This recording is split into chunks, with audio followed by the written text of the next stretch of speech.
Okay, so the session is recording now. And this is Second Law of Thermodynamics, Chapter 4 for this week. Let me close all the other tabs here.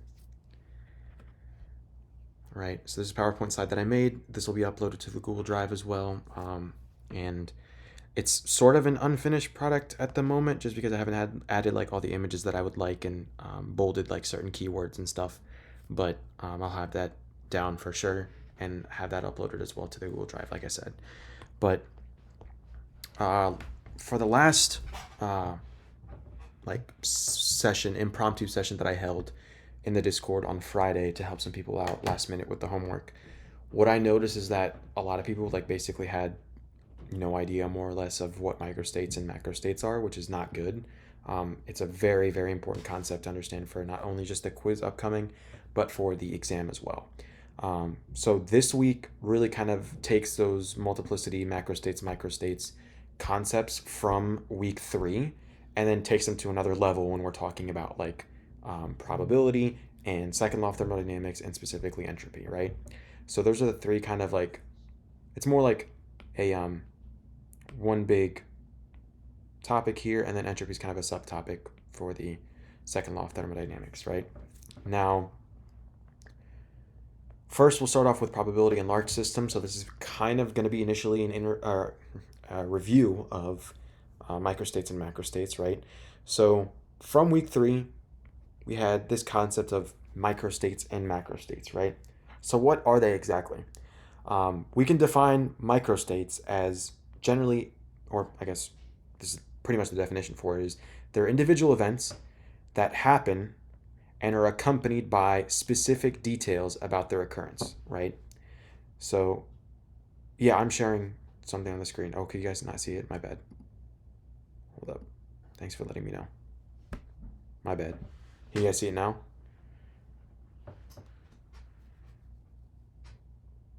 Okay. Yeah, so microstates are individual events with specific details, right, about their occurrence. And what I mean by this is that you might have an overarching event occurring, right? And then there are specific instances or specific details, right, that accompany those events occurring that we're looking at. And so these microstates give us a microscopic view of some larger event going on. So I can give an example here, right? So you might have some huge event going on, right? And you're like, okay, well, what's all the ruckus? What's going on exactly? Like specifically, let's kind of zoom in on what's happening, right? So that's the idea of a microstate, is that it's kind of a zoomed in perspective of some larger event going on, right? This might seem kind of confusing initially because we're just talking about a general kind of theoretical definition of what's going on for microstates and macrostates, but I'll give an example here of what's going on. But macrostates, once again, from kind of a theoretical perspective, or theoretical definition, is that they're overarching events that happen, but we don't have much detail of what's going on when they're occurring, right? They're much more condensed pieces of information, right? They give us a macroscopic view, an overarching view of some large event going on, right? It's like zooming out to get a bigger picture of something going on, right? That's kind of general idea of what macrostates and microstates are. Now, we can use an example of flipping a coin to kind of better understand what microstates and macrostates are. So an example of a macrostate when you're flipping a coin is that we can say that, once again, if we're going by the definition, that a macrostate is an overarching event that we might not know the details of, we just know it's happening, right? It's a zoomed out perspective.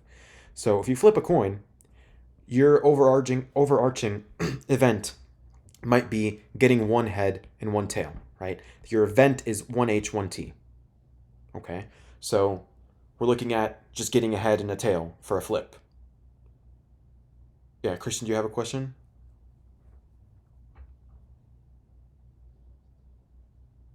No worries. But yeah, that's for a microstate. For a macrostate, I mean, it's an overarching event. We're looking at just getting one head, one tail. Okay. Well, you might be thinking to yourself, okay, well, if I flip a coin head, tail, right? If I flip it twice, right? Then there are, maybe there might be more than one way I can actually get one head and one tail. And so Zooming in, that's where you get this microstate, right? So think about a microscope kind of zooming in on a sample. So we're looking at the specific details accompanying that larger event. Okay, well, we want to get this event of getting one head and then one tail. Well, let's zoom in. How are we getting that? Right? What's going on? What are the specific details accompanying that larger event to better understand what's going on? So the microstate corresponding to that specific larger event, macrostate, one head, one tails, you'd be zooming in on the different ways to actually get one head and one tail, right? So you can think about there being two microstates corresponding to this larger overarching macrostate. Because if you flip that coin, head, tail, right? You flip it twice. Not the probability, let's not get to probabilities yet, but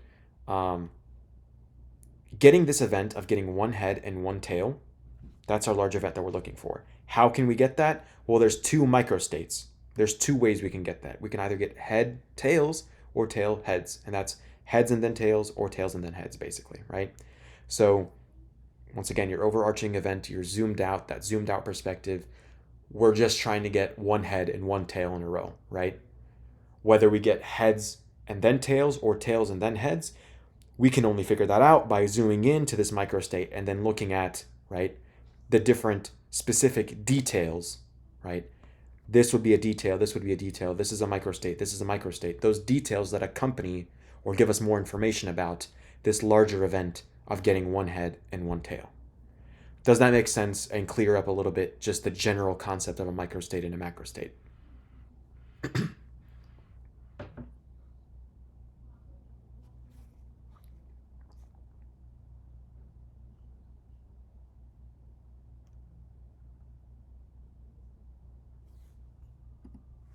I see some thumbs up. Some thumbs up. My bad. But yeah, sounds good. So now we can get to probabilities of these macrostates and microstates, right? So if you have, and this is generally the situation that we have for any of these problems, for the most part, it's going to be where you have a uniform distribution. And so the probability of any microstate will be the same, which is true for a uniform distribution, or the probability of each outcome or each microstate occurring is the same. So if we flip the coin twice, right, you can either get heads or tails for the first flip or heads or tails for the second flip, right? So how many total outcomes should we have if we flip a coin twice?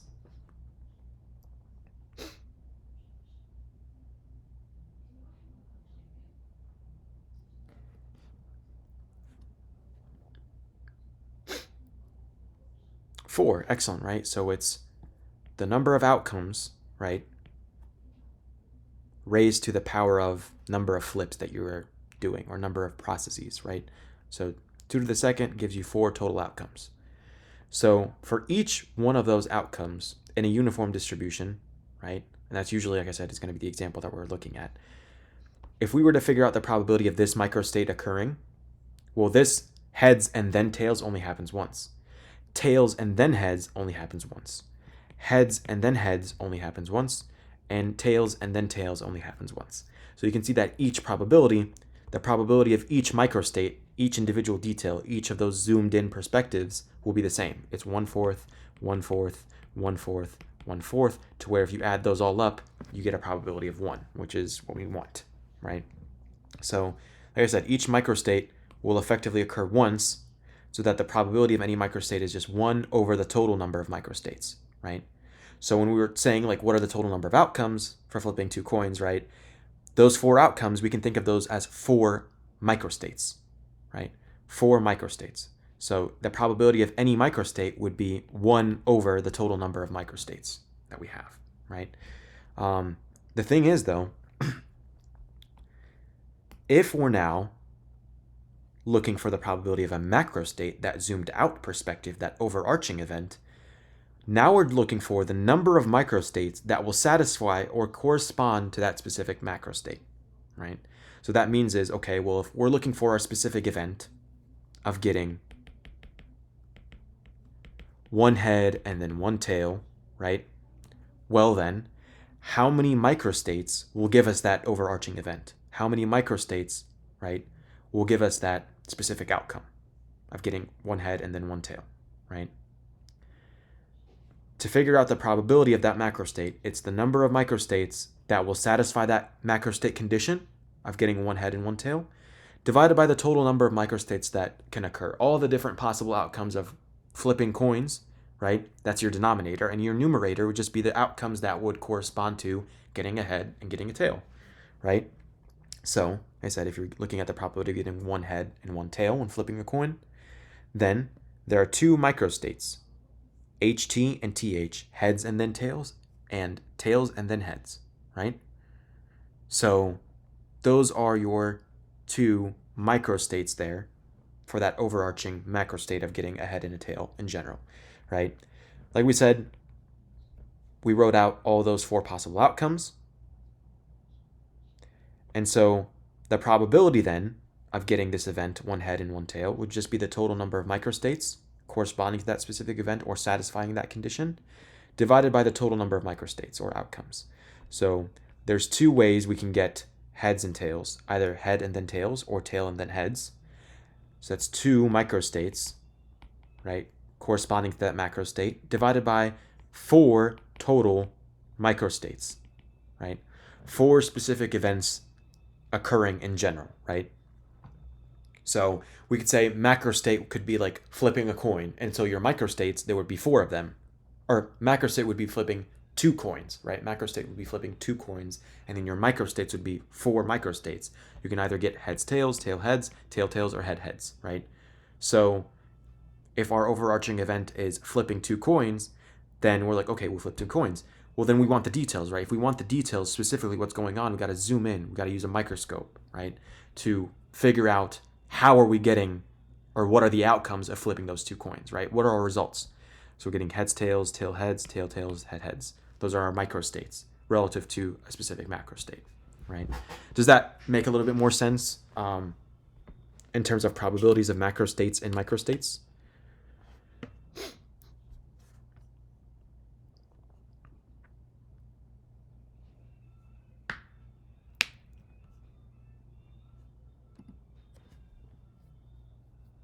Okay, so I see one yes.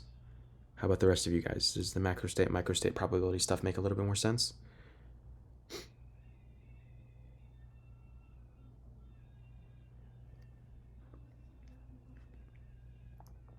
Yep. Okay. All right. Fair enough. Now, someone had asked me last Friday. I keep saying last Friday. It was literally just like 2 days ago. So yeah, it's not too far away. But someone had no idea what multiplicities were, right? Hopefully this can kind of also clear that up. So the concept of a multiplicity, it just sounds like a really weird word, right? But it's simply just the number of different microstates, right, that will correspond to an overarching event or macrostate, right? So it's just the number of different microstates for a specific macrostate. That's our multiplicity. So if we wanted to say, okay, well, what's the multiplicity of getting one head and one tail, right? Then the multiplicity would be 2, because we have 2 microstates corresponding to this macrostate, right? So multiplicities are just the number of microstates corresponding to a specific macrostate, right? Well, what if I asked you, like, okay, a macrostate could be getting 2 of the same sides for those 2 flips, right? Then what would my microstates be? If I said getting 2 of the same sides for those 2 flips, then what would my microstates be?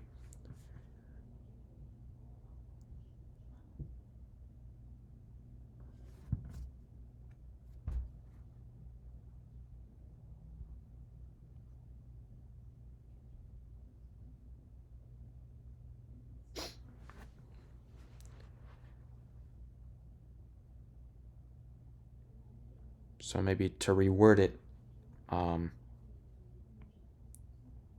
if I'm flipping a coin 2 times, right, then I'm looking for the event in which for each of those for both of those flips, right? This is flip 1, this is flip 2.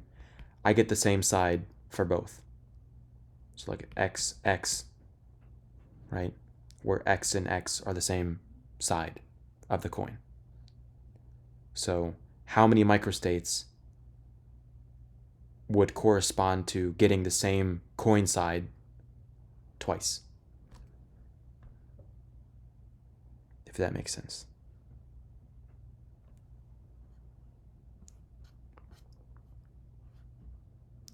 Two, excellent, right? Now, do you know what those two microstates would be?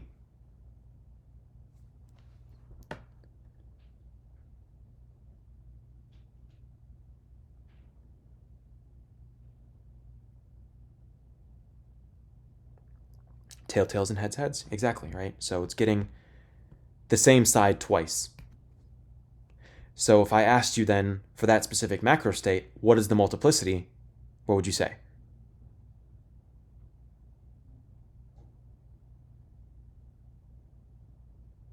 Two, excellent, right? Because like I said, multiplicity sounds like a scary word. It's just the number of different microstates that correspond to that macrostate. So if our macrostate was getting the same coin side flipped in a row twice, right? Then we'd have heads, tails. The multiplicity would be 2. There's 2 microstates that correspond to that macrostate, right? To calculate the total number of multiplicities, or basically the total number of microstates for a whole system or process, right?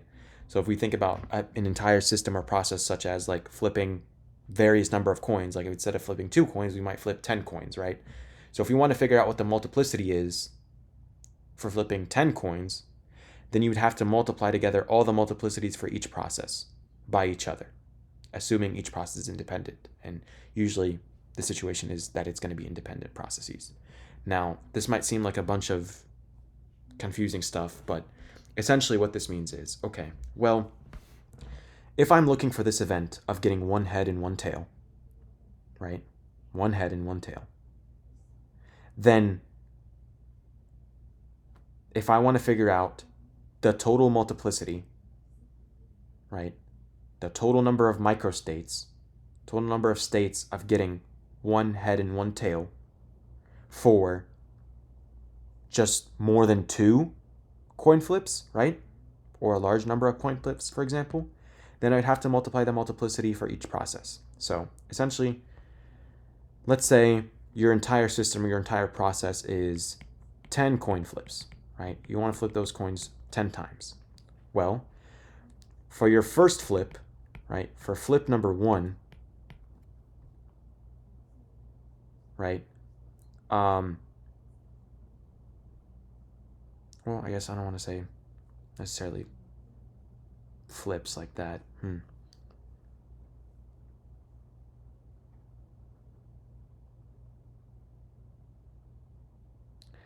I mean, we could kind of group them together in a sense. We could say maybe each process is flipping a coin twice. So it's almost like saying like flipping a coin twice 3 times, right?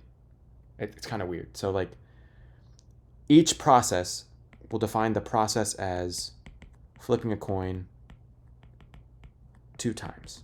So you can get like 2 sides basically, right? Now, if you wanted then to find out, well, if I repeated this process,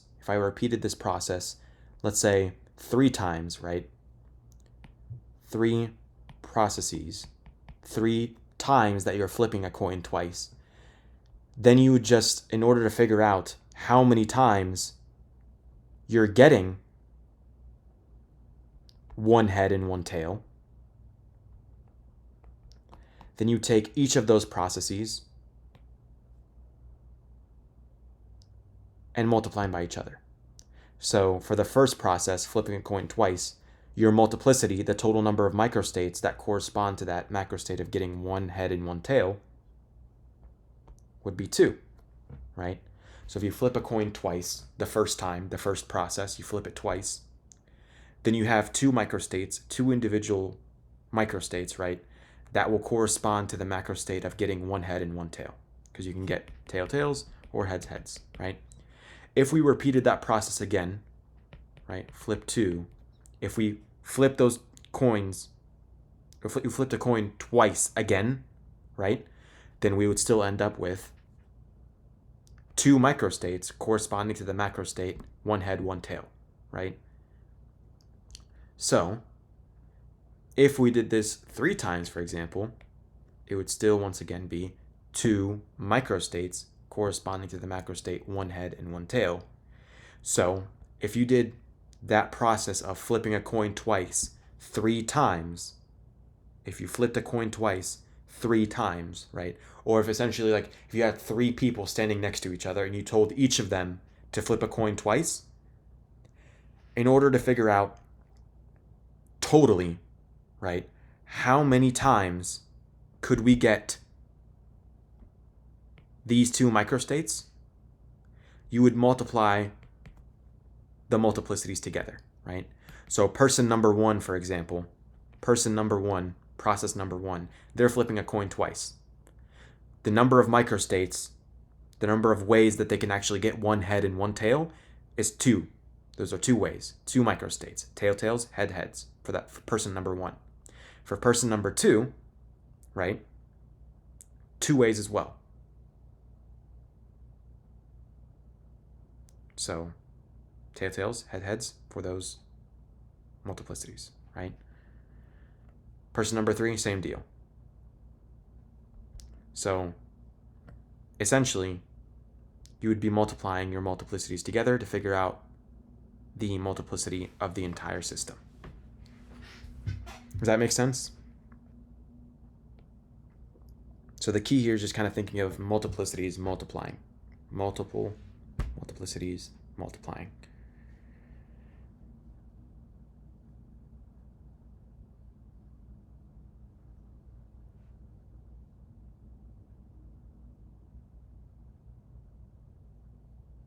Does that make sense, or is that a little unclear still? Okay, yeah, so it's just multiplicities multiplying together. You take each process, find out the multiplicity for each one, multiply them together.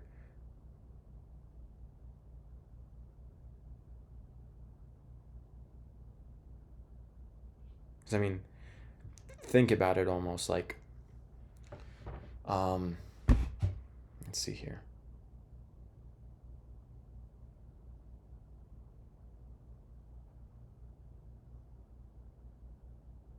I'm trying to think what could be maybe a simpler way of putting it, or a better way of putting it.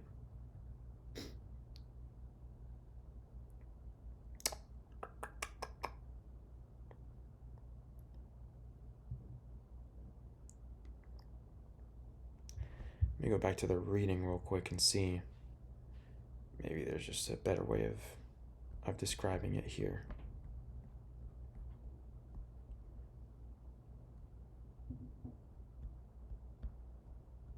So, okay. Denominator, number of total microstates, right? Yeah, if there are n outcomes of one process and m outcomes of the second, then for each of the n outcomes of the first process, there are m outcomes for the second. Okay. Yeah, total multiplicity is the multiplication of the individual multiplicities.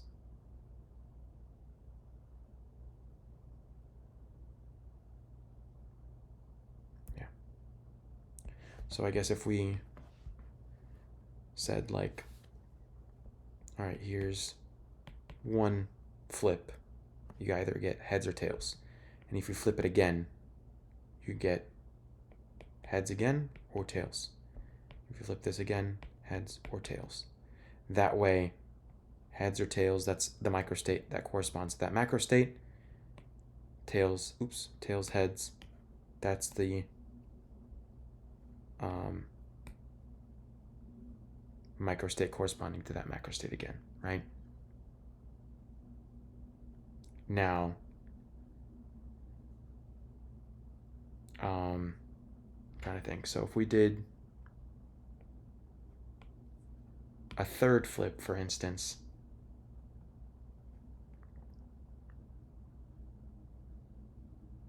we have tails, heads, tails, heads. I don't know, that's not how that works. That would be in a row, and then that couldn't work out. Yeah. So I guess, yeah, this is one process. Yeah, so the way I was explaining it initially was fine. Okay, so this is process 1.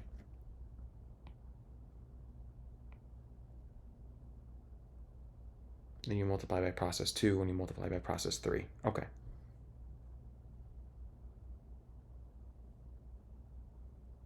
Yep. So your multiplicities will multiply, right? You take each process, find the total number of multiplicities, right, for each process. So process 1, flipping 2 coins, there's 2 microstates for that macrostate of getting 1 head, 1 tails. There's 2. Process number 2, also independent, flipping 2 more coins, times 2, times 2, and that gives you your total number of microstates for the entire system, right? So I will kind of adjust this because I think I wrote it as individual coin flips, so I will edit this out and fix it here later. But yeah. Now, though, that you have your overall total multiplicity for the entire system for all of the processes together, then we can start to think about, okay, well, what's the probability of a macrostate in terms of multiplicities, right? So the probability, if we want to ask ourselves the probability of getting 1 head and 1 tail, right? It would be related to the multiplicities of getting 1 head and 1 tail. So it's the multiplicity of the macrostate that you're interested in, right? So if we're interested in 1 head, 1 tail, it's the multiplicity of getting 1 head, 1 tail. So it's the total number of microstates for that specific macrostate. And then you divide it by the total multiplicity, or the total number of microstates for the whole process, right? So the probability of a macrostate is going to be proportional to the number of microstates in that specific macrostate. So 1 head, 1 tail, that's 2 microstates, right? And then if we're looking for the probability of getting that macrostate, then we would have to divide it by the total number of microstates for the whole process, right? So if we did this process 3 times, then we multiply 2 times 2 times 2, right? So we get 8 microstates that would give us 1 head, 1 tail, right? Or my bad, said that wrong. It's 8 total microstates, that's what I meant. It's 8 total microstates for 3 processes for the whole system, right? And then if you want to figure out, okay, well, how many times can I get 1 head, 1 tail, right? It would just be the number of microstates for that specific macrostate, right? So 1 head and 1 tail, 2 out of 8, for example, right? I think, hold up, did I mess that up?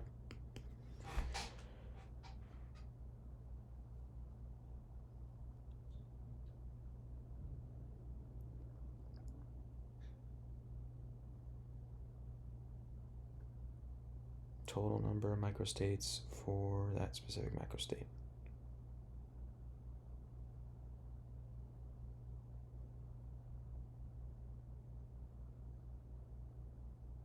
Well, I guess no, actually, so yeah, if I think about this, I don't know why I'm confusing myself so much. This should not be that hard of a concept, but the idea is this is 8 total microstates. This would be kind of basically like the 8 total outcomes of flipping those coins, right? And then flipping those coins 3 times like that, right? Then essentially you would have 6 out of 8 that would give you 1 head and 1 tail. So if we're going by the idea that it's process 1 of flipping 2 coins, process 2 of flipping 2 coins, process 3 of flipping 2 coins, right?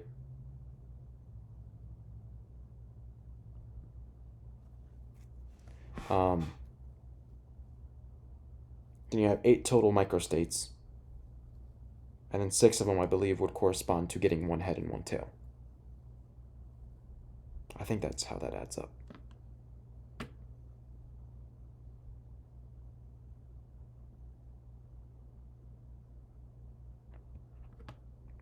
So if we did, like I said, head, tails, tails, heads,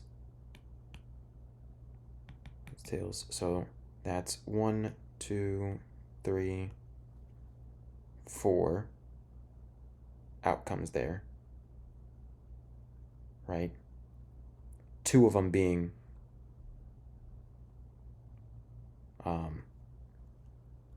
the ones that satisfy 1 head and 1 tail. I don't know why I'm getting thrown off by this. This was perfectly fine earlier today.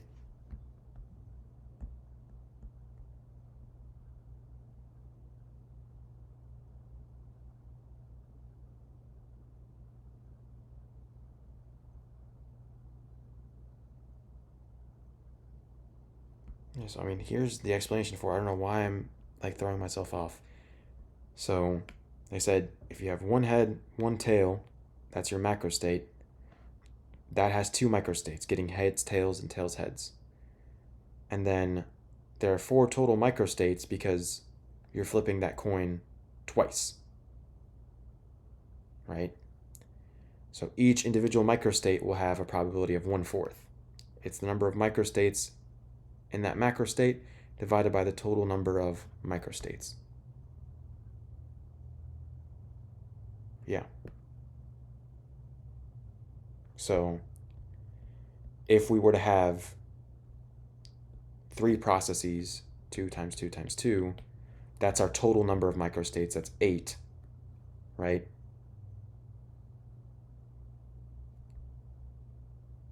And then you're looking for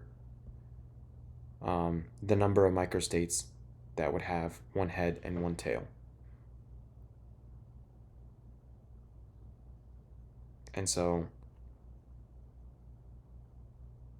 well, actually, no, I take that back. So I think that's why I'm throwing myself off, because that wouldn't even happen. If you flipped a coin 3 times, there's no way you could get 1 head and 1 tail. That's why that's confusing. Wow. I wasted a solid 15 minutes on that because I'm just plainly stupid. All right, well, that explains what was going on. Oops. I want to go back to this. All right. Well, forget what I said there for a second because I was just having the most ridiculous brain fart right there. Yeah, I don't know what was going on there. This is fine. Whatever I said on the slide was fine. I don't know why I confused myself in front of all of you guys, but okay. If you have X number of coin flips, finally, okay, if you have X number of coin flips, each coin flip, right, you can get heads or tails, right? Now, if we wanted the total multiplicity, right, the total number of microstates, the total number of outcomes, right, for that event, if we're flipping a coin 3 times, then for the first flip, you can get either heads or tails. Second flip, you get heads or tails. Third flip, you get heads or tails. That gives you 8 total outcomes, right? Well, then I want to look at, with those three flips, right? With those 3 flips, how many outcomes will give me 1 head, 1 tail? Well, in that case, none of them, right? Because if you have 3, you have tail, tail, heads, right? Then any of those situations, you're going to have more than 1 head or more than 1 tail, right? So it's not going to happen. But if we did it with a more simple 2 processes, right? 2 and 2, where you have 4 total outcomes, right? Then you can say then, okay, well, I can get tail heads or heads tails. That satisfies the macro state, one head, one tail, right? So 2 out of the 4 outcomes would give me that macro state. Awesome. If I use those 3 flips, a better example would be, okay, what if I get 3 heads, right? 3 heads will only happen once, right? Well, I have HHH, right? That's the microstate corresponding to the macrostate 3 heads, right? That only happens once. There's only one microstate, and if I want to figure out the probability of getting 3 heads, well, I have to divide it by the total number of microstates. Well, each process, each flip of a coin can give you 2 outcomes, heads or tails. So if I flip the coin 3 times, 2 times 2 times 2, that's 8, right? So I have 8 total outcomes of flipping 3 coins. 8 outcomes. And so, or flipping a coin 3 times, I should say. And so one of those 8 outcomes is going to give me the 3 head that I'm looking for. None of them is going to give me 1 head and 1 tail. I went mad stupid on that for no reason. I was like, it's not working. So anyway, that's the idea there. And that's, I mean, more or less, that's just simple probability. It's simple logic, right? You have a certain total number of outcomes, and you're looking for a specific situation. If I wanted, for example, for those 3 coin flips, right? If I wanted 2 heads and 1 tail, right? Then I might say I can get heads, tails, right? Heads, tail, heads, tail, heads, right? I think that's it. Unless I'm missing something. Yeah, I think that's it. So that's your macro state. Here are the microstates corresponding to that macro state. So your multiplicity is 3, right? There's 3 total microstates corresponding to that macro state of getting 2 heads and 1 tail. And then all you have to do is take that specific situation of getting 2 heads and 1 tail, the multiplicity for it, right? Here's sub I. I is getting 2 heads, 1 tail, right? So there are 3 ways I can get that event. My multiplicity is 3, and then I just divide by the total number of outcomes, the total multiplicity, which the way I can get that is I can take the multiplicity or the number of outcomes per process. I can get per coin flip heads or tails. So that's a multiplicity of 2 per process. If I flip the coin 3 times, that's 8 total outcomes, right? So if I'm now looking for the probability of this macro state getting 2 heads and 1 tail, there are 3 microstates, 3 ways I can get 2 heads and 1 tail, right? So I can take 3, the multiplicity, right? The multiplicity of this macro state, the number of microstates corresponding to that macro state is the multiplicity. So 3 total outcomes of getting 2 heads and 1 tail, divided by the overall total number of outcomes of flipping 3 coins in general, right? So 3 over 8. That should hopefully clear up probabilities of macrostates. I sincerely apologize for screwing up like all of that explanation at the beginning. I don't know what I was on. Does that make a lot more sense now? Because that was just goofy. Like, there's no way you can get 1 head and 1 tail. Like, 1 and 1 is 2. Like, if I flip the coin 3 times, like, there's no way I can get 1 head and 1 tail. That's why I was screwing it up. But does that make more sense, hopefully?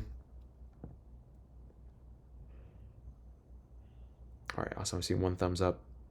How about the rest of you guys? And be honest, like, I can repeat it again in a clear manner. It'd be nice if I could edit this out, but, like, it's just hard to, like, figure out exactly where things went wrong, where I went stupid. But yeah. So your probability of your macro state is proportional to the number of microstates in that specific macro state. So you take the conditions or the microstates that will satisfy that macro state condition. So like we said, if we said it was 2 heads, 1 tail, that can happen 3 times.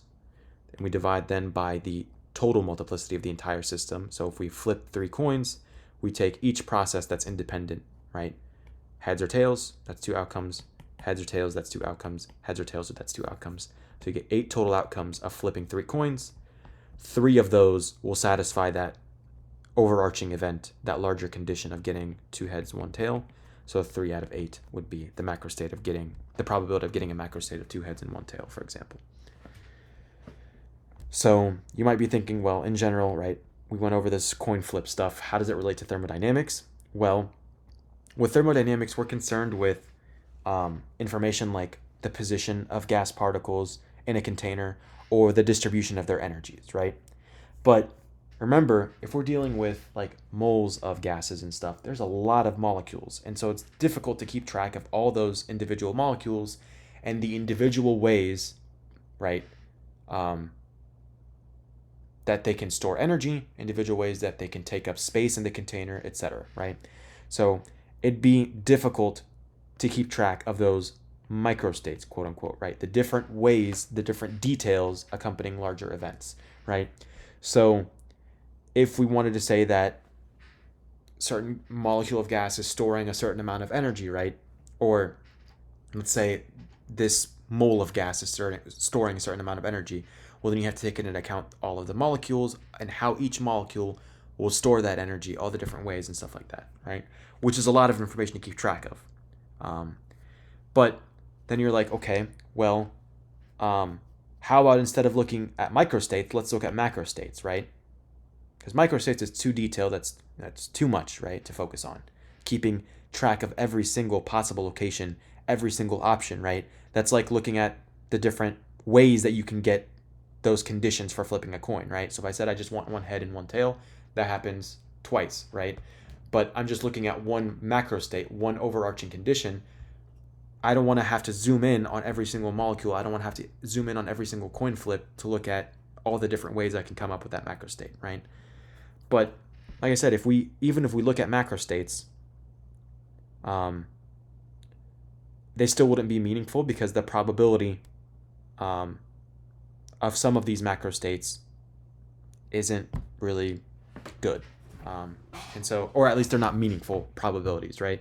So some of them will have very insignificant numbers for their probabilities. So if I said, or if I wanted to look at an overarching macrostate of observing all the molecules in a container in one corner of the container, right? Well, then that probability would be very insignificant, for example, right? It'd be very unlikely to have all of the molecules in one corner of the container. It's probably not going to happen, right? So even if we look at macrostates, overarching events, it still can be difficult to kind of keep track of information, like we said, about the position of the gas particles or the energies that they have. So the best way to look at things, right, to observe gas particles and information about their position, information about their energies, is instead by grouping macrostates together, right? So instead of looking at individual microstates or individual macrostates, we can look at groups of macrostates together, right? So that way we can actually come up with more meaningful probabilities. So an example of looking at a group of macrostates would be like, well, what's the probability of seeing maybe not all of the molecules, but how about half of them, right, in the left half of a container, right? So we're kind of grouping together macrostates. So that can help us kind of get more meaningful probabilities with actual numbers that can be calculated properly and will give us good information about the particles and stuff. This is more theoretical. You don't really have to like understand this stuff, but I'm just kind of explaining background. But if we looked at probability distributions, right, for a binomial distribution, right, and a binomial distribution, remember, is asking us if we have a 2-outcome random process, flipping a coin, you can either get heads or tails, and we repeat that process a certain number n times, then how likely is it for us to observe k successes, right? That's the idea of a binomial distribution. So k successes could be like getting 2 heads, right, for a 2 coin, for flipping a coin twice, right? In this case, they did flipping a coin 8 times. So then they're looking at, okay, well, how many times, or how likely is it for us to get 4 heads, for example? if we flip the coin eight times, right? How likely is it for us to get 4 heads? Well then, what you can do is use this equation right here. So this is using the n choose k function, right, from I think it was last week. And so that equation, you can probably look that up from last week information, right? But basically, you'd use that specific equation, right? Probability of that n choose k function divided by the total number of outcomes, right? So for flipping a coin, it's 2 raised to the number of flips that you have. So if you flip a coin 3 times, it's 2 to the third. That gives you 8 total outcomes, right? And that's kind of similar to the idea of the total number of microstates, or the total multiplicity of the entire system. So you take the process number 1, flipping a coin, that's 2 outcomes. Process number 2, flipping a coin, that's 2 outcomes. 2, that's 8 total outcomes for 3 coin flips, right? So essentially, this is your total number of microstates, the total number of outcomes, right? The total multiplicity of the entire system of flipping 3 coins, for example. And then that's your denominator. And then your numerator would just be like, okay, well, how many times are we going to observe getting 1 head, right? So if you had that process repeated, for example, 2 times, right? So if we flipped a coin twice and we're looking for 1 head, we can divide that by the total number of outcomes for flipping a coin twice. So that's 2 to the second, right? 2 times 2. 2 multiplicity for process 1, multiplicity of 2 for process number 2. So 2 times 2, that's 4. If you calculate this out, right,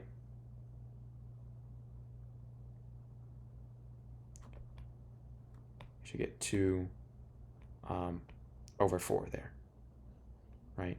And that's going back to the 1 head, 1 tail, getting 1 head, right? You could either get heads, tails, or tails, heads, and that's 2 out of the 4 outcomes right there. So if you calculate this out, you should be able to get that. So why are we looking at this? Well, there's something that you can pull out from these probability distributions. And the idea is that for thermodynamic systems, right, we can kind of do the same thing in the sense that we might be looking at, instead of like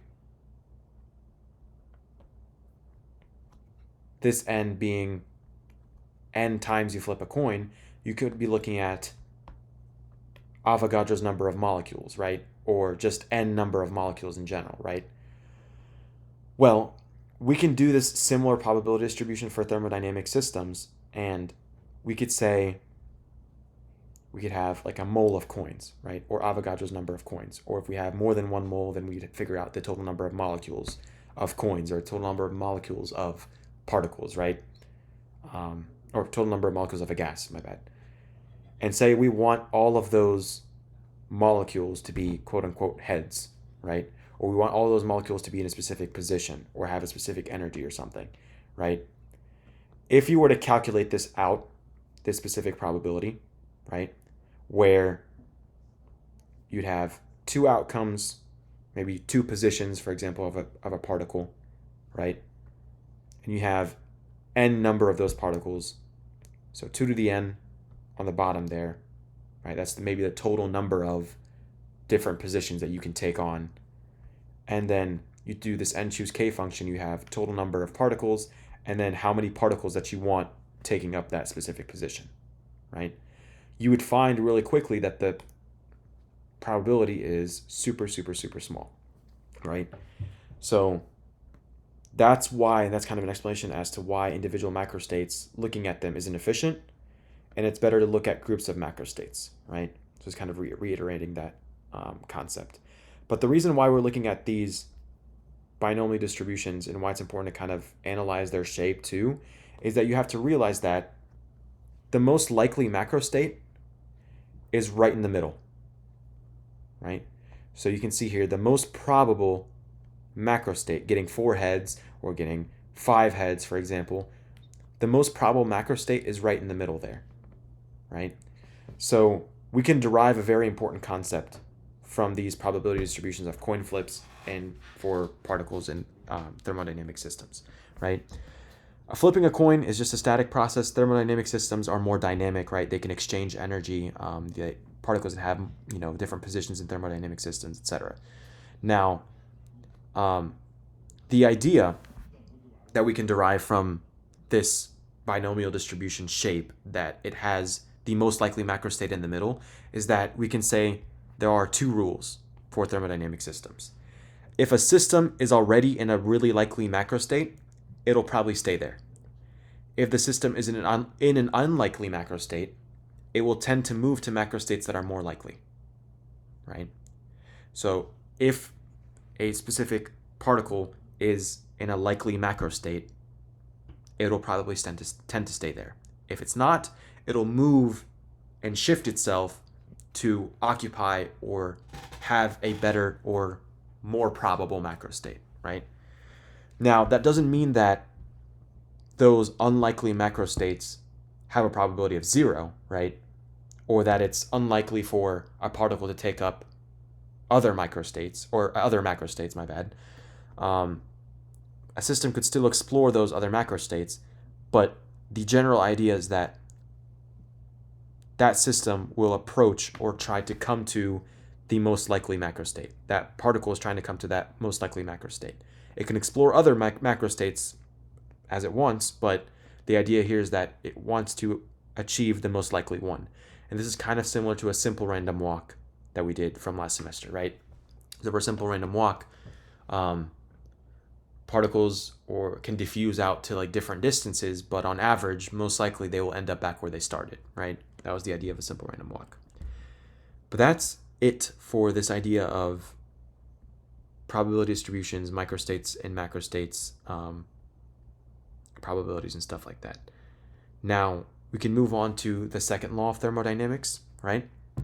So the second law of thermodynamics, from a general standpoint, is that a system with a large number of particles will be very likely to spontaneously move toward macrostates that have the largest number of microstates, right? And so that's kind of what we saw over here with the probability stuff, right? If a system is in a very likely macrostate, it'll stay there. If it's not, it'll move there, right? So a system with a large number of particles will spontaneously move toward a macrostate that is more likely, right?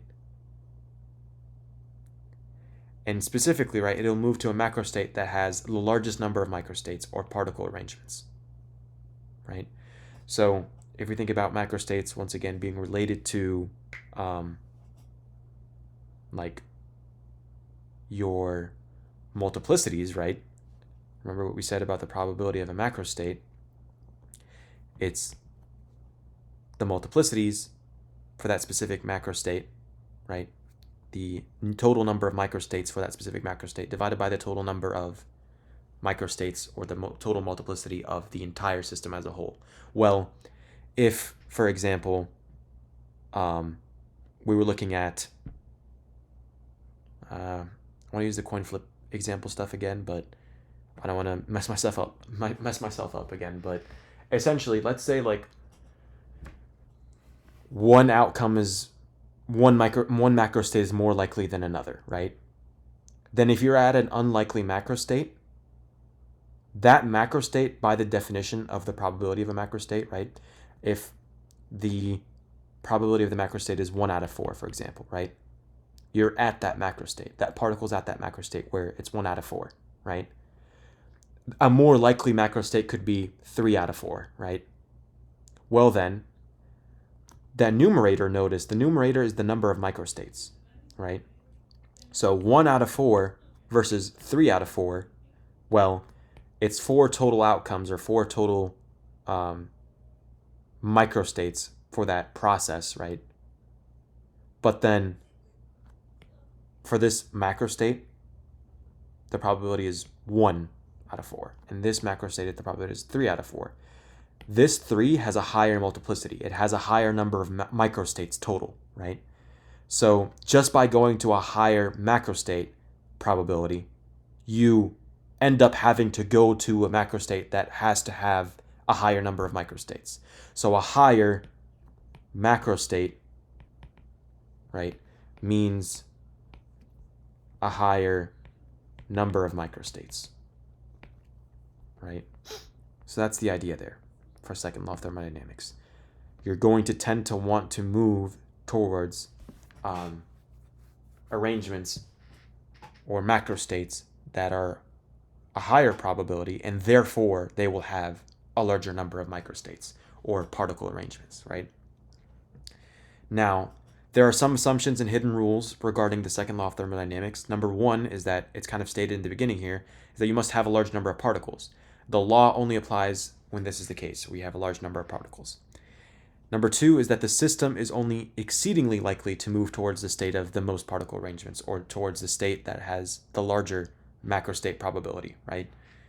But it's not guaranteed, right? So you can move, theoretically, you could move to a macrostate that has a lesser probability, right?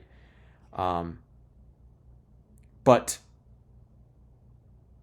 it's very likely to move to a macrostate that has a higher probability. Could you move to a macrostate that has a lower probability? Yes, but that's not very likely. It's exceedingly likely to move towards the state of most particle arrangements, most microstates, largest probability for macrostates, right? But it's not guaranteed.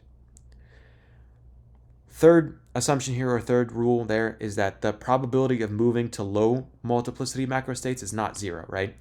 So if you go to a macrostate with a lower probability, therefore lower multiplicity, therefore lower microstates, right?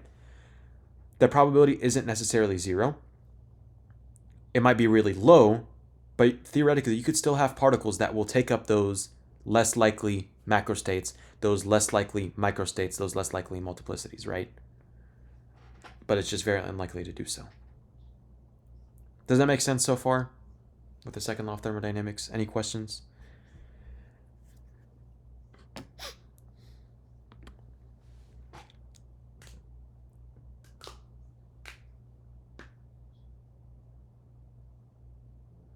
Okay. Yeah, the slides will be posted on the drive.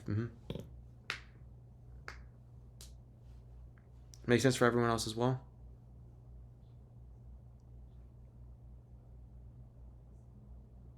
All right.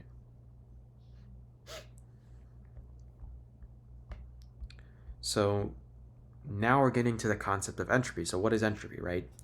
So entropy, in this more modern kind of example, and I'll get to the older concept of entropy, but it's a quantity that we use to describe shifts of a system from less likely macrostates to more likely macrostates, or from more likely macrostates to less likely macrostates, right? It's the change or that shift in macrostates for a system, right?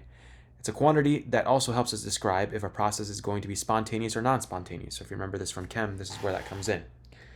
So a process that is spontaneous, it'll shift the system from a less likely macrostate to a more likely macrostate, which is kind of what the second law of thermodynamics is, right? Now, a process that is non-spontaneous, it'll shift the system from more likely macrostates to less likely macrostates. Entropy, we define that as S, right? The change of entropy is delta S, and it's related to the probability of a macrostate. It's an extensive property, meaning that we can add up entropies of two systems, and it's a property that we can actually calculate, right? So we can get to that here in a sec. So the general equation for entropy is S is equal to Kb, Boltzmann's constant, times the natural log, right, of your multiplicity, right? And so omega here, that's the multiplicity of the whole system. It's the multiplicity of the whole system. And so that's essentially just the total number of microstates that you have for a specific macrostate, right? If we wanted to figure out the change in entropy, delta S, it would be SF minus SI. Final entropy minus initial entropy, right? That's not too bad. Now,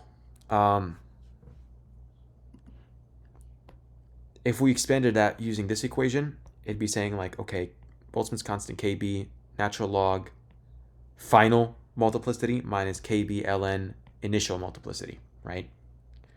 And then this can be simplified down into this via natural log properties, and I'll explain natural log properties at the end. I'll go over all of those at the end. But that's how you'd find out the change in entropy there, right? So your final minus initial, KB ln omega f minus KB ln omega I. Your final multiplicity and your initial multiplicity right there, right? That's how to find out the change in entropy, and that's the entropy equation there. Now, we could also ask ourselves, what is the second law of thermodynamics in terms of delta S, right? So we were talking about how it was a shift from less likely macrostates to more likely macrostates, right? So you have a system with a large number of particles, and it will spontaneously move towards macrostates that have a large number of microstates, right? Now, in terms of delta S, we can say that if delta S is positive, then it's spontaneous. If it's negative, then it's non-spontaneous. So that means the process is exceedingly likely to occur if it's positive, right? And it's exceedingly unlikely to occur if it's negative. Why? Because if we defined entropy as shift of a system from less likely macrostates to more likely macrostates, right? And we said that a process that's spontaneous will shift from less likely to more likely macrostates, then an increase in entropy should mean you're moving from less likely to more likely macrostates. And a negative entropy will mean that you're moving from more likely macrostates to less likely macrostates. And that's non-spontaneous, right? So if it's positive, it's spontaneous because you're moving from low macro to high macro probability, right? And then negative, non-spontaneous, is you're going from a high macro, that's where we want to be, to a low macro, that's where we don't want to be. So essentially, you can kind of think about spontaneity of processes as almost like a process is going to be spontaneous if it approaches a position for a system or an arrangement of a system that makes it more comfortable, quote unquote, right? So we want to get to a probability of a macrostate that's the highest, right? We want to go to the macrostate that has the highest probability, like in that binomial distribution that we had. So that's our most comfortable position, going to a high macrostate probability. That'll happen spontaneously if your delta S is positive. Going from a high macrostate probability to a lower macrostate probability, that's not comfortable. We're going from an area of being comfortable to an area of being not so comfortable, right? So that's non-spontaneous. And we observe a decrease in entropy there because it's very unlikely to occur that we go from where we're comfortable to where we're uncomfortable. But it's very likely to occur to go from somewhere we're uncomfortable to an area that we're more comfortable, going from low macrostate probability to high macrostate probability as opposed to high to low. So we want low to high. We don't want to go from high to low, right? So there's also a way to kind of define second law of thermodynamics in terms of heat flow, right? So if we have a closed thermodynamic system that only exchanges energy but not matter, a flow of heat has to create a specific minimum amount of entropy. And then for heat to spontaneously flow, right, you have to have an increase in entropy, like we said. For a process to be spontaneous, it has to have an increase in entropy, positive entropy, right? Which that would mean you'd be shifting to a higher probability macrostate. Otherwise, no heat would flow, right? So remember, in nature, things flow from higher temperatures to lower temperatures, high temp objects to low temp objects, right? And so that shift, right, is spontaneous because you're going from higher probability macrostates to lower probability macrostates, right? There has to be an increase in entropy. And that increase of entropy comes from the fact that if you bring those two objects into contact with each other, a hot object and a cold object, right, allowing the energy to kind of flow from the hot to the cold object gives an opportunity for like the energy of the system of the hot object to take on more positions or more, arrangements essentially. And so you're allowing that energy to kind of move into the colder object. So now it's like, okay, well, everything was concentrated in that hotter object. Now it can kind of sort of flow into the colder object, right? So you're giving it more arrangements, more microstates, more like a higher multiplicity, right? So you're giving it a higher probability macrostate. That's why it's, there's a spontaneous flow of energy there when there's heat flow between hot and cold objects. So if heat flows into a system, delta S increases for that system, right? So for that colder object, it should be experiencing an increase in its entropy, because now it's getting an increase in energy essentially, right? So now its particles can take on more, locations, spaces, have more ways that it can distribute energy, right? So you can kind of think about that as like if you have an ice cube, right, and you let it melt, well, it went from a solid to a liquid. Solid, everything's kind of packed, particles are packed together, there's not much movement, there's not many ways that the particles can move around, right, and have or distribute their energy. But now, when it's in a liquid kind of state, things are a little bit more fluid, right? The particles can take on more energy forms, right, or can distribute their energy in different ways, and then can also take on like more locations, right? So if a solid was kind of stuck into a specific position, a liquid can flow a little bit more easily, right? It's a little bit more flexible.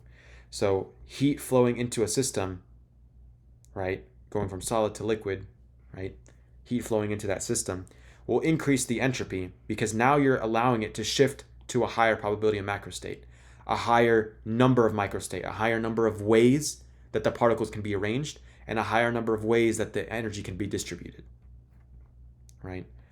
So if heat flows out of a system going from liquid to solid, for example, we should see a decrease in entropy. There's a decrease in the probability, or we're shifting to a lower probability macrostate, right? We're going to a macrostate or a specific state, right, where the particles have less options to be arranged, right? They can only be arranged in kind of specific crystal type structures, right? There's only specific ways that they can distribute their energy, for example, right? So when you're limiting the number of ways, number of microstates, that you're limiting the multiplicity, therefore you're lowering their macrostate probability. And so that kind of helps to decrease the entropy, right? And so just to kind of also make this a little bit easier maybe to understand, I'll use the older definition of entropy for now, which is you're going from, if you're going from solid to liquid, you're increasing in disorder. The particles were all organized in a solid, packed tightly together, and now they're all over the place in a liquid, right? So there's more disorder in that sense. If there's more disorder, you have an increase in entropy. Now, if the particles went from being very flexible and flowy all the way around, right, with a liquid, and all of a sudden they get more packed together in a solid, right, then you have a decrease in disorder and an increase in order. So everything gets more packed now. And so then the particles don't have as many options to move around, distribute their energy, and so delta S would decrease, right? So delta S increasing means you have a higher probability macrostate. So that means you can take up more positions, more positions in a container, for example, for particles. You can distribute your energy in more ways. So you have more microstates, right? More particle arrangements, more ways to distribute energy. If you have a lower or a decreasing entropy, right, well, you just decrease your probability of your macrostate. So therefore, you have less opportunity to move around. So less microstates, less ways you can arrange the energy, less ways the particles can take up space, right? So hopefully that makes sense. And then from that idea, right, we can also derive an equation for the minimum amount of entropy, right? So if you have two systems there exchanging heat, right, there's a heat flow between a hot object and a cold object. Well, if delta S is greater than or equal to Q over T, where Q is heat flow and T is the temperature, right, then the minimum change in entropy would be equal to that interaction between the hot and the cold object. The cold object will have a positive heat flow, it'll absorb energy, and the hot object will release energy, negative Q, right? And then if you go use this equation, right, you'll be able to figure out the minimum change in entropy that occurred for heat to flow, right? This isn't as used in this course, but definitely there's a problem, I think, that popped up once where we had to use that. So I think it should be on your equation sheet. If not, then definitely memorize it. But that's the idea there, that there's, for heat to flow between systems, there must be a minimum change in entropy. And we can calculate that by looking at the ratio between the heat flow and the temperature of each system alone, figuring out the change there. So Q over T cold plus negative Q over T hot, right? So it's temperature of the cold object, temperature of the hot object. If we follow this, you should be able to get the minimum change in the entropy. And like I said, it's just the minimum, so the system could actually gain more entropy, right? Or could, alternatively, could also lose or decrease more entropy, for example. But that's just the minimum change in entropy. Now, for the entropy of the entire universe, right? For the entire universe, if you remember from like Gen Chem and stuff, then you know that the entropy of the entire universe is increasing, right? And so you might have heard also that the universe is proceeding towards disorder, right? So that would mean an increase in the entropy of the universe. But that doesn't mean that individual subsystems aren't experiencing decreases in entropy, right? Individual systems in the universe might be experiencing decreases in entropy, or they could also be experiencing increases in entropy.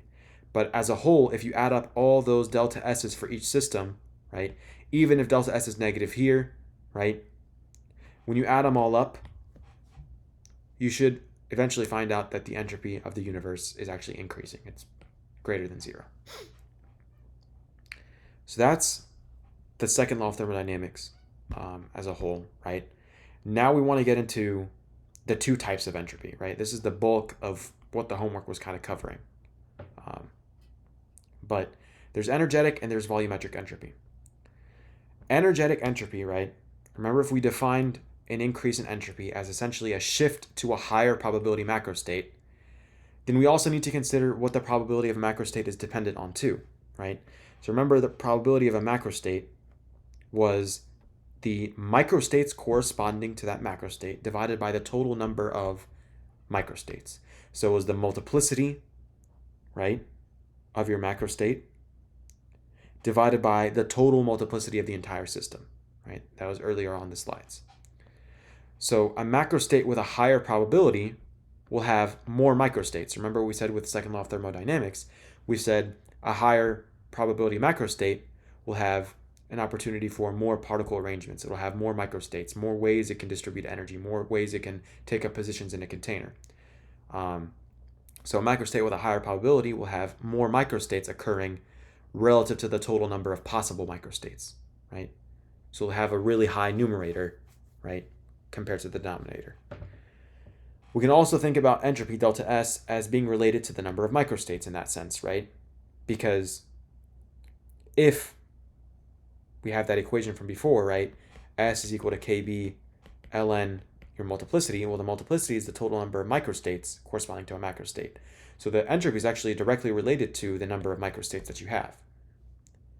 So if you have a higher probability macrostate, you have higher number of microstates. If you have a higher number of microstates, more ways you can distribute energy, more ways you can take up positions in a container, then you should have a higher entropy. So when I talk about particle arrangements and ways you can distribute energy, those are the two types of entropy right there. Energetic entropy refers to the ways that you can distribute energy. Volumetric entropy is the ways that you can arrange the particles in a container, right? So this concept of energetic entropy, like I said, will look at how energy is distributed in a thermodynamic system. So if we said entropy is related to the probability of macrostates, right, and thus the number of microstates, then we can think of energetic entropy as a type of entropy related to the number of ways energies can be distributed in a system, right? It's a specific type of entropy related to the number of ways energy can be distributed in a system. Each system, right, will have a certain number F total degrees of freedom, and it will have a certain total internal energy U, right? When we're kind of looking at this concept of energetic entropy, we're wanting to look at how that specific internal energy can be broken up into tiny pieces in each degree of freedom. Remember, degrees of freedom are ways that energy can be stored, right? So in each way that energy can be stored, right? Well, how can we break up the total internal energy to store them in each degree of freedom, right? So we can think about internal energy, U, as being broken up into a number of Q total energy blocks, right? So U total, your total internal energy, can be broken up into Q total energy blocks, right? That's how we can simplify things down to. For those Q total energy blocks, right? Those energy blocks can be located in any degree of freedom, right? You can have all your energy blocks in one degree of freedom. You can have, if you have, for example, 3 degrees of freedom, you can have a third of the energy blocks here, a third of the energy blocks there, a third there, right? Or, for example, you could have 2/3 here, 1/3 there, and then none in that last degree of freedom. So for each degree of freedom, think of those degrees of freedoms as like containers or storage units for those energy blocks, right? And the total number of energy blocks, right, makes up our total internal energy, right? That internal energy, we can break it down into Q total energy blocks, and those energy blocks can be stored into different degrees of freedom, right? So each energy block will have a multiplicity of F total, right? Each energy block Q, will have a multiplicity of F total. Remember multiplicity, we said the multiplicity is just the number of microstates corresponding to a macrostate, right? So if you have one energy block, right, we could say that's our macrostate, the overarching event of having one Q, right? That's kind of saying like one head, one tail as before, right? So if we want one Q, what are the different ways we can get one Q? What are the different ways we can store that one energy block? Well, if we have 3 degrees of freedom, right, F total, let's say F total is 3, right? Then there's 3 ways we can store that one energy block. We can store it here, right? Or we can store it there, or we can store it here, right? So then it has a multiplicity of 3. There are 3 different microstates, 3 ways that you can store that energy block. Remember we said internal energy, we break it up into Q energy blocks, and those Q energy blocks can be stored in your different containers, your different degrees of freedom, right? So if we have 3 degrees of freedom, we can store an energy block here, here, or here. That's 3 ways we can store that energy block, right? So that just means that each energy block can be arranged in a number of ways equal to the number of degrees of freedom, right? So that's per energy block though, right?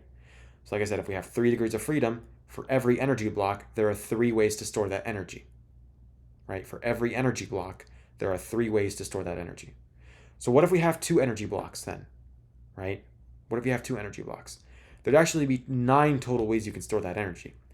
And that might be a little weird to you initially, but the idea here is that if you have those 3 degrees of freedom, right, and you have 2 Qs, right, how many ways can you store those 2 Qs? This is our macrostate. So we're looking for our microstates or our multiplicity now. Well, you can store 2 Qs like this, right? You could store them here as well in that degree of freedom. Or you could store them in that 3rd degree of freedom like that, both of them bunched up like that, right? Or you could also store one like this, one like that. Let's label this one Q1 and Q2, by the way, right? You could also say Q1, and then you leave this one blank, and you have Q2 like that, right? And then you could also say, well, you could have Q1 and Q2 next to each other in the 2nd and 3rd degrees of freedom. Now, finally, you could say, well, if we switched this around, we could say Q2 is here, Q1 is there, and the 3rd one is left blank. You could also Q2, this one in the middle is left blank, Q2 on the end. And then you could also have Q2 here, and Q1 there. So if you look at those, that's 3, 6, 9 ways you can store those different 2 energy blocks, right? Now,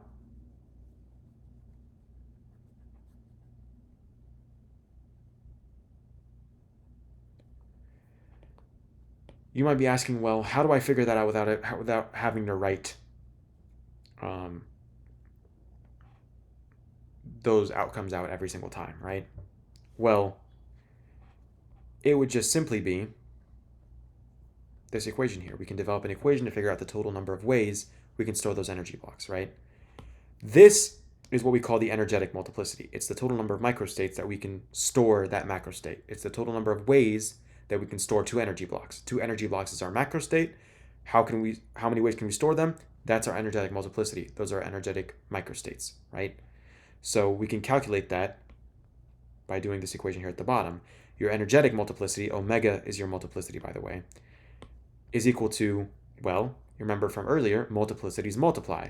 Well, if you had, for 1 energy block, 3 ways of storing that energy block, then for 2 energy blocks, you also have, or for that second energy block, this is the first energy block, and this is the second energy block.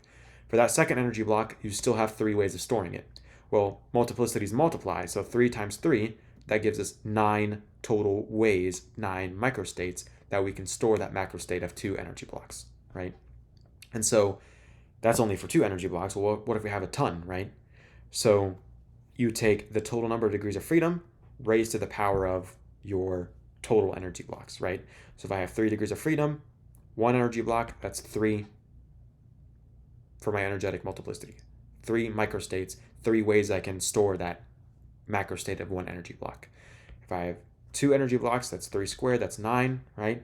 If I have 3 energy blocks, 27, right? What you noticed in the homework then is that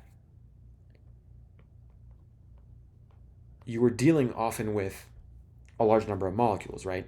So if I told you 1 molecule, right, has 3 energy blocks. So there's 3 energy blocks per molecule, right? Well, then how can I get the total number of energy blocks? Let's say I have 10 molecules. How can I get the total number of energy blocks?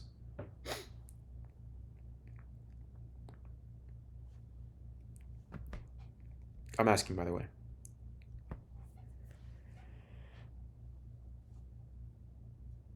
We don't need to use natural log just yet. That'll come in handy here in a second. But if I just told you there are 3 energy blocks per molecule, and I have 10 molecules, so how many energy blocks would there be? How can I figure that out? For 10 molecules, how many energy blocks? 30, exactly, right? So you just multiply by the number of molecules.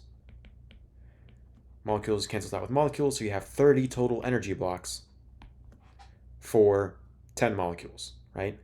Well, for those 10 molecules, I could also tell you that there's 3 degrees of freedom per molecule, right? So how can I get the total number of degrees of freedom?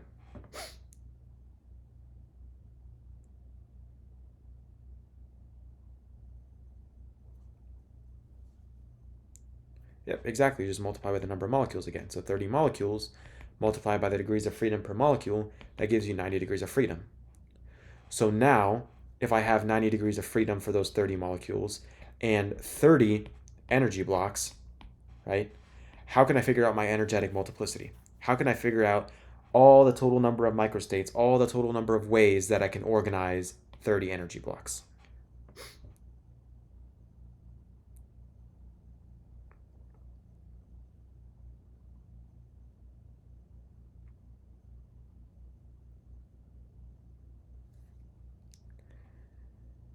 Yeah, so you can use KB ln F raised to the power of Q, right? And that would be to figure out your entropy, right? What you have in parentheses, though, is absolutely correct. And like Christian has there, right? So we're looking just for this part, right? That's just the energetic multiplicity. So yeah, it would be F total. No worries. Yeah, it's your F total raised to the power of your Q total. So it'd be those 90 degrees of freedom for those 30 molecules raised to the power of 30 energy blocks for those 30 molecules. this can tell us exactly how many ways, how many microstates, our multiplicity, that we can store 30 energy blocks, right? So remember, it's kind of a linear format, right? Where you have your internal energy, it's broken up into energy blocks, and then it's stored in these degrees of freedom containers, right? So if we have 3 degrees of freedom per molecule and I have 30 molecules, 30 times 3, that's 9, like imagine 90 of these containers. Well, if I have 30 molecules, I also have, let's say if I have, like I said, 3 energy blocks per molecule, then I have 30 molecules. Well, then it's a question of how can I organize these bad boys in 90 containers? That's a lot, right? So it's 90 to 30, which would be an insane number, right? So that's the idea there. And it's not going to be 30. You're rarely going to have like 30 molecules or like small numbers like that. It'll be like, oh, how can I organize like half a mole of molecules, right? That was the carbon dioxide question for 1E, I believe. So if you have half a mole of molecules, right, we do mole there, and then you multiply by Avogadro's number, 6.022 times 10 to the 23rd. That'll give you the number of molecules. Well, you multiply the number of molecules by the degrees of freedom per molecule to get your F total, and then you multiply the number of molecules by the energy blocks per molecule, like we did, right, to figure out the total number of energy blocks. So essentially, it's NF total raised to the power of NQ total, right? So this is your number of molecules, this is your number of molecules, and this is your degrees of freedom per molecule, and this is your energy blocks per molecule, right? So if you just have one molecule that you're dealing with, well, this is 1 and this is 1, right? But if you have half a mole of molecules, right, this N would just be the total number of molecules in half a mole. So you just take half mole, multiply Avogadro's number, that gives you the molecules, that's what you plug in for N here, and that's what you plug in for N there, right? And that helps you figure out your energetic multiplicity, which is the omega part. That's the omega part of the energetic entropy, which I'll get to here in a second.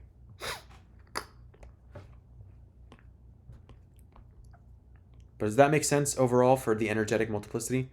Does that idea of going from internal energy to energy blocks to then your degree of freedom containers, does that make sense, that explanation there? Awesome. So for energetic entropy now, this is our equation, right? It's based on the entropy equation that we derived from before, except that now we're looking at the multiplicity, the energetic multiplicity specifically, right? So we said that it was KBLN, and then your energetic multiplicity is just equal to the total number of degrees of freedom raised to the power of total number of energy blocks, right? And essentially what you see here, this is F total and Q total, right? And to get F total and Q total, it'd be the number of molecules times the degrees of freedom per molecule, right? Raised to the power of, energy blocks per molecule, right? Times your molecules, right? That is what's inside the parentheses here, right? And so, like I said, I will explain log properties at the end to show you guys how you can go from this to this. I wanted to erase.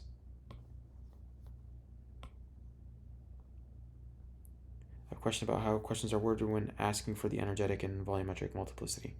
Yeah, go ahead. No, you can go ahead, yeah, because we're talking about it right now, so you can go ahead. If you want to unmute and ask, that's fine. Mm-hmm.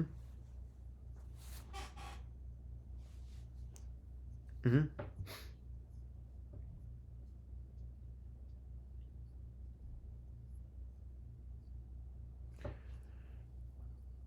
So energetic multiplicity will deal with distribution of energy, and then volumetric multiplicities will deal with like how you can arrange particles in a container, right?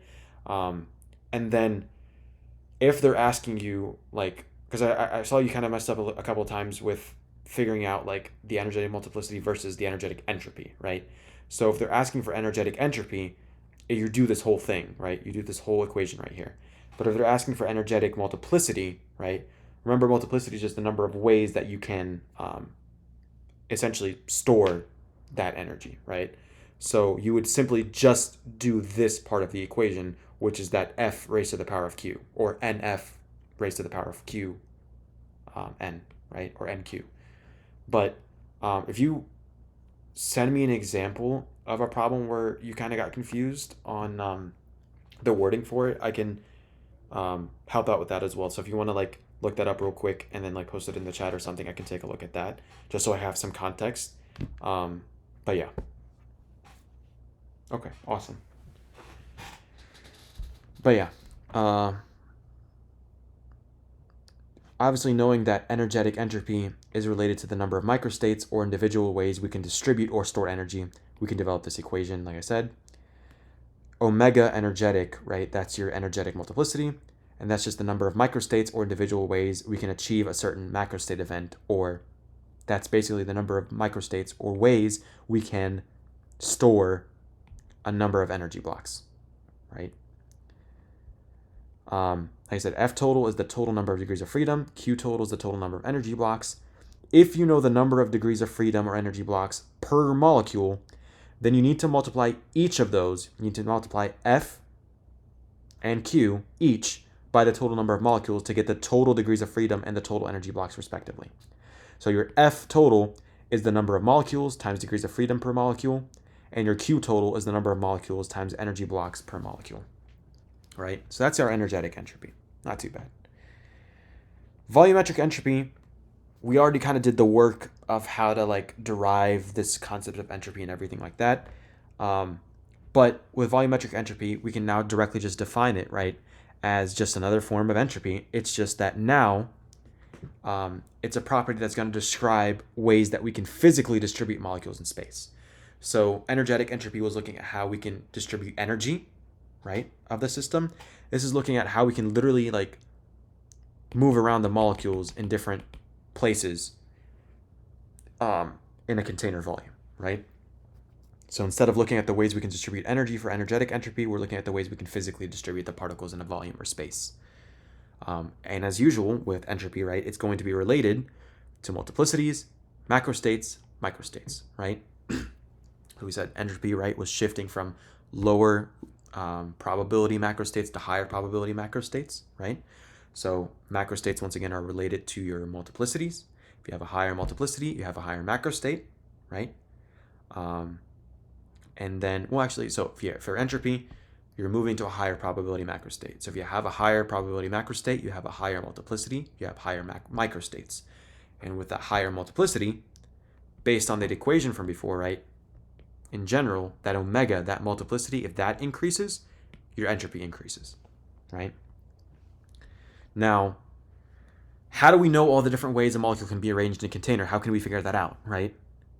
Well, the idea is that if we took total number of degrees of freedom, right, the different containers, right, raised to the power of energy blocks that we wanted to organize in those containers, we can sort of kind of like apply the same, I guess, stream of knowledge or that kind of concept, right, for volume. Instead of like organizing or distributing energy in a container, we're distributing these particles physically, like making them in the top half of the container or the top right corner or the bottom left corner or whatever. And so the different ways that a molecule or different positions that a molecule can take up in a specific container, that would be equal to the volume of the container, right? So if we divide the container of the volume, divide the volume of the container. Divide the volume container by the volume of a molecule, then we can figure out the volumetric multiplicity per molecule. And that, like I said, volumetric multiplicity, like energetic multiplicity, volumetric multiplicity would be the total number of ways, the individual ways that we can distribute the molecule, right? So if I have a container that's 30 meters cubed and each, right, molecule takes up 1 meter cubed, there's 30 ways I can arrange that molecule, right? My multiplicity is 30. There's 30 microstates. There's 30 ways I can organize physically those particles in that container, right?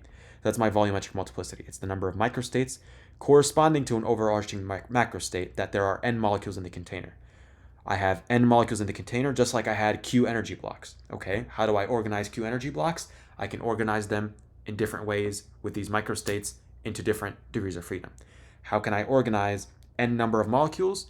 Oh, I can put them in different positions physically inside the container, right? Different volumetric positions, right? And so for your volumetric multiplicity, you just take literally your multiplicities and multiply them together, right? So this is your total volumetric multiplicities, is the total number of ways that you can organize and arrange those n molecules. Then for molecule 1, right, it might have 30 ways, for example, that you can arrange it. Molecule 2, for example, right, if we said the volumetric container was 30 meters cubed, maybe you have a couple different ideal gases in the container. Maybe instead of 1 meter cubed, another one might be taking up 2 meters cubed. So there's 15 ways you can organize that, right? So then you take like 30 and then times 15, for example, and so on, right?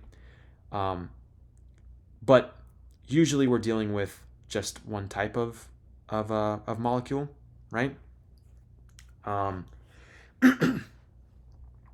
so it would simply just be your container, the volume of the container divided by the volume of the molecule. That would be the total number of ways per molecule that you can organize them inside that volume. And then that's raised to the number of molecules there are, right? So if there's a volume of a container that's 30 meters cubed, each molecule takes up 1 meter cubed. There's 30 ways to organize those molecules, right? Now, that's per molecule, right? Now, what if I have 2 molecules? So 30 ways of organizing one molecule. If I have 2 of them, 900, right? For example. Now, there's an example on the written homework where it was like, all right, well, you guys had an example where there was 2 different molecules. It was like, I think it was problem 2, where it's like N1 and N2, something like that. Well, that's where this concept kind of comes in. But what they chose to do is, I think they were talking about like delta S mix and stuff like that. So what they told you to do basically was figure out the volumetric multiplicity for each one on its own. So like delta S1 would be corresponding to ideal gas number 1. Delta S2 corresponds to ideal gas number 2, right? You figured out the volumetric entropy for each one, and then delta S mix, because entropy is an extensive property, right? You can actually add up the entropies. So you just did delta S1 plus delta S2, right? So, yeah, I mean, rarely will you ever have to like actually kind of like switch between them like that, where you have different ideal gases in one container. But that's how you would do it if you did, right? So you just take the number of ways that you can arrange those molecules and multiply them together, right? So first molecule will have 30 ways, second molecule might have 30 ways as well, a third molecule might have 30 ways, right? So if you have 3 molecules, 30 ways of arranging each molecule, 30 to the third, for example, right? And that brings us finally to this equation for volumetric entropy, which is similar to the energetic. It's just that now we have our volumetric entropy instead of our energetic entropy, right? So it just takes that volumetric entropy and plugs it into the equation here, and that's it pretty much. And I'll explain here in a sec how you can get this extended form with the log properties, right? Now, what was I going to say? That's pretty much it for the volumetric entropy, right? You just have to make sure that you're raising to the correct number of molecules total, right? So we have like half a mole of molecules, figure out the total number of molecules. That's your exponent right there, right? Now, what was I going to say? You could also, like I said, combine entropies, and you can combine different entropic multiplicities, right? So if you want to figure out the total multiplicity of a system, you want to figure out the S. If you're looking for S total, for example, right? And that S total will be equal to KB ln of your total multiplicity, right? Well, your total multiplicity should simply just be your energetic times your volumetric, right? Energetic times your volumetric. So S total, the overall total entropy, is the sum of your energetic and your sum of your volumetric, right? And then the multiplicities, as usual, they'll multiply. So you take your energetic multiplicity times your volumetric multiplicity, and then that's how you can get your total multiplicity for the entire system, right? So, yeah, that's it for how to calculate the total entropy and the total multiplicities. Now, I kind of mentioned this earlier, the concept of entropy being a measurement of disorder. It's kind of right, but it's an old way of defining entropy. So we've previously thought of increasing entropy as increasing disorder, less order, and decreasing entropy as decreasing disorder, which means more order, right? If we look at the idea of microstates, we can kind of say that increasing entropy will allow a system to have a lot more ways to distribute energy or a lot more positions to take up in a container. And that will cause more chaos or disorder, right? So if you have an increasing entropy, right, you're shifting to those higher probability microstates. So therefore you have higher multiplicities. Therefore you have higher microstates. You have more ways then to distribute energy, more positions to take up in a container volume, right? Then there's more chaos basically. So that's kind of going back to like going from a solid to a liquid. A solid is very tightly packed. Everything's kind of ordered in this crystal type structure, right? Melting a solid like that will be spontaneous, right? So if you heat it up, if you heat up an ice cube, for example, if you're holding it in your hand, for example, right, then heat will flow from your hand to the ice cube. And so that spontaneous flow of energy, right, will make that solid go from low probability macrostates to high probability macrostates. And remember, the probability of a macrostate is dependent on your multiplicities. And your multiplicities, once again, is the number of your microstates corresponding to that macrostate. So if your macro probability increases and your multiplicities increase and your microstates increase, right, then that means you're taking up more ways to distribute energy, and you're taking up more possible positions in a container, right? Or there's more possible ways you can distribute energy, more possible ways you can take up space in a container. And for a solid going to a liquid, right, if the solid was super tightly packed and the liquid now is like all over the place, well, the liquid can be considered to be more chaotic or more disordered, right? And then the opposite is true. Now, that kind of concludes all of this entropy stuff. Real quick, because I know it's 8 o'clock and doesn't look like I'll be able to go over practice problems today. I will create a document with the practice problems that I have, and I'll upload that to the Google Drive as well.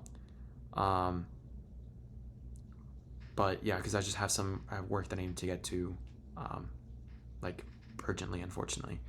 But real quick for the log properties, right? And I'll edit this page to have it more formal and like text and everything. But basically for log properties, let me do it in terms of like the entropy stuff, so it kind of makes more sense. So if you have that delta S equals KB ln, let's say for that degrees of freedom, right? So F raised to the power of Q, right? For any natural log like this, right? If you have a base with an exponent right here, this exponent can be pulled out to the outside, right? So then you can rewrite it as QKB ln F, right? Oh, my bad. Sorry. I can make it thicker for sure.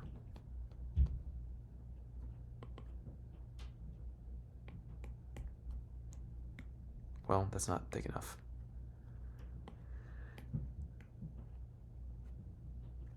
All right, so delta S, right, KB ln F to the Q. And so you can pull out that exponent, like I said, and that makes it QKB ln F, right? And like I said, usually you'll be you'll have more than one molecule, obviously. So this might actually turn up to be KBlN NF, right? So total number of molecules times the degrees of freedom per molecule raised to the power of total number of molecules times energy blocks per molecule. Then this would be converted into NQ KBlN NF, basically, right?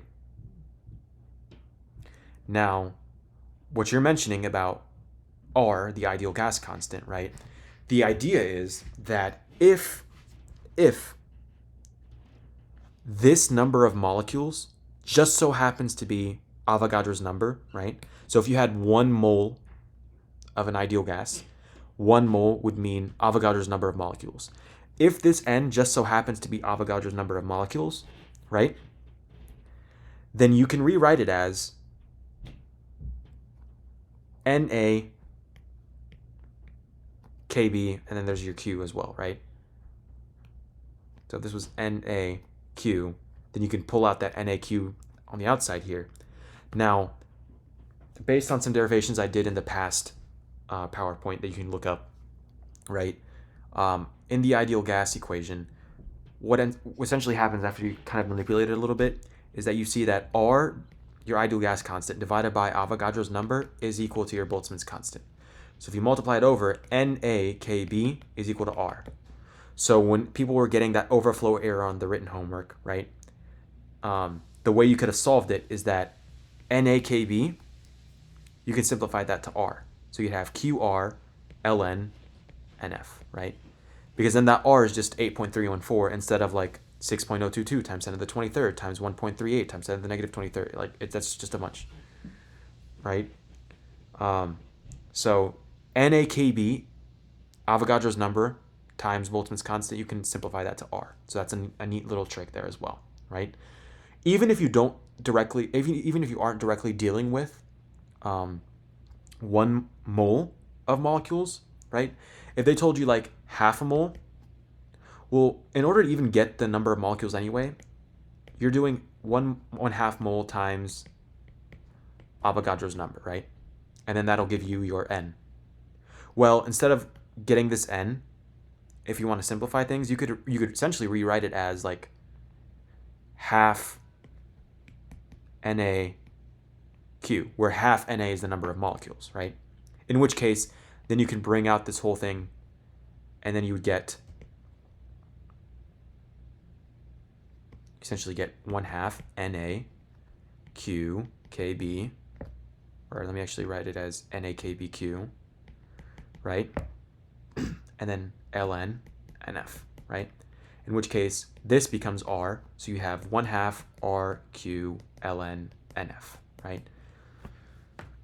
So there's that trick about R divided by Na is equal to KB, right? So if you see Avogadro's number times Boltzmann's constant, you can make that your ideal gas constant, right? And that's especially if you're dealing with 1 mole of molecules. If not, even if you are dealing with 2, 3, 4, 5 moles, half a mole, whatever, instead of actually physically calculating what this is, like 1/2 times 6.022 times 10 to the 23rd, right? That'll be like 3 times 10 to the 23rd. So instead of writing 3 times 10 to the 23rd times Q, right? N times Q, that'd be a total number of molecules times Q.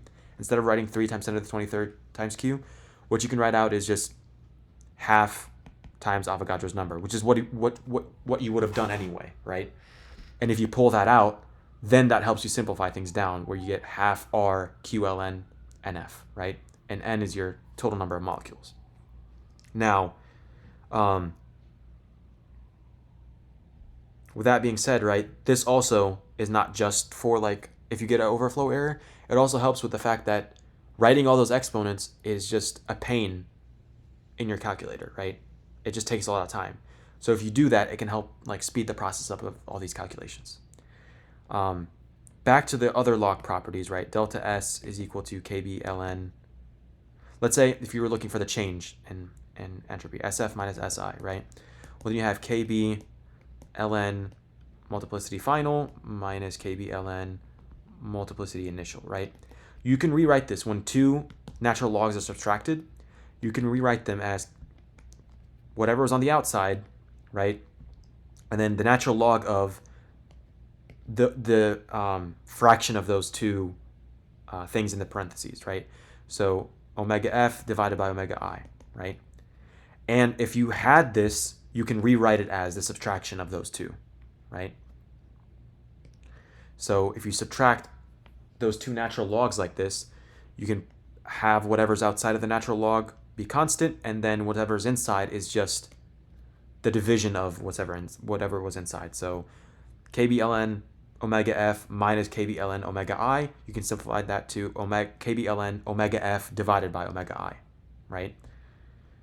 And then you can eventually just, like, if this was volumetric entropy, right? If this was volumetric entropy, it would be like V container over V molecule.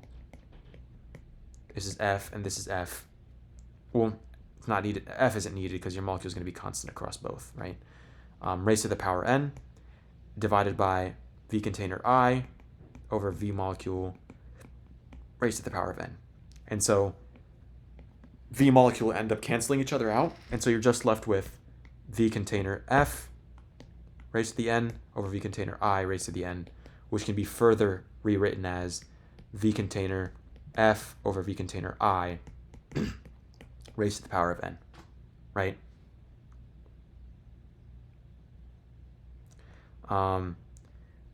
The opposite is true if you're multiplying things together or adding things together. So if you're adding two entropies, right? Say, wow, I lost my voice.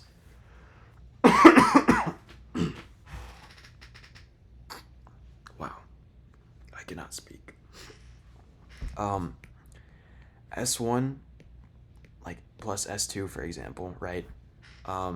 If you add those two together, then what you see is, like, if you have KB ln omega, right, plus KB ln omega, oops, let me rewrite that, ln omega, then let's say if it was like this was energetic and this was volumetric, right? If you want to figure out your total entropy, then it would be KB ln.